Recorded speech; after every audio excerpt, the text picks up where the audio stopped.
Everything's changed now. I don't do this full time, so I've been on it all weekend.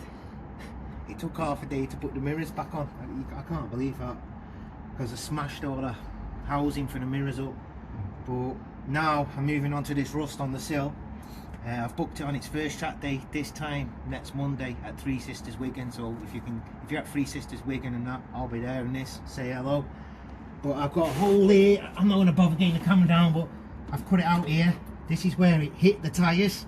So most of the impact came in. That's what saved it, because it was on this pillar, and then it's tied in the cage here, and that's what saved it more than anything.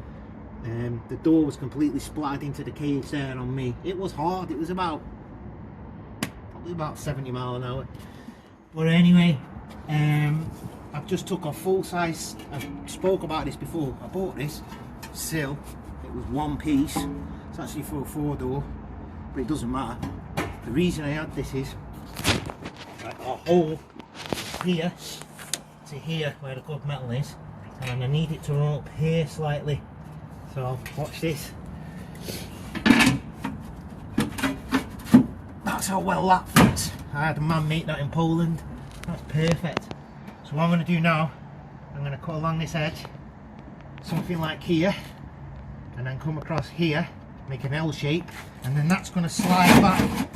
At the minute it's fouled by this, so I'm going to slide it back, and that's going to come back to here where the metal's good. I'm going to take this trim back off again. That was just on for fitting, and I'm going to get that tacked in place and then get it seam welded up, brush sealer on it, and then it'll just get a dose of hammerite. Hammerite's the best thing, I'd say, for this, for track car. Then we can carry on, put this trim back on, trim it up, get this sill cover on, which I've still got, it's in the car, and then I've got to really get a wiggle on. I've got to just change, the brakes are all worn out from last year, I've got to change them, I'm going to order them now.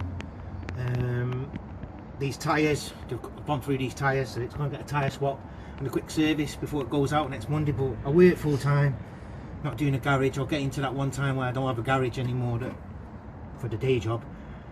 I just have to snatch hours like this, hour here, hour there.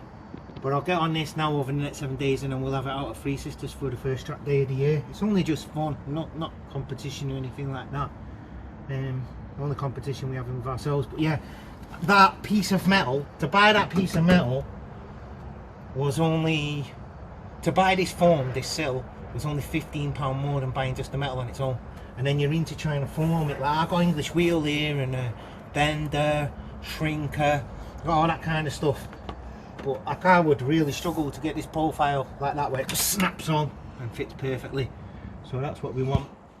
But, you know, it did a good few years. It just went thin here. I mean, that's what they look. That's what most panels on these old cars look like on the inside. So it was still there and it was thin, but when it took this massive impact, it just blew the weakest bit out, which was this. But that's 26-year-old. I reckon that's the original sill. It's got the original under seal on it here, and I can see the galv on the outside actually. So yeah, you know, in rust we trust, that's what I say. But yeah, that's what we're going to do there. I'm going to I've got time to tack that sill on now, so I'm going to tack that sill on with a MIG and call it a day today there. And tomorrow and the next days around working at the weekend, I'll get it done, and that goes on. So that's it, that's all there is to show you. Not a great deal. So yeah, over and out.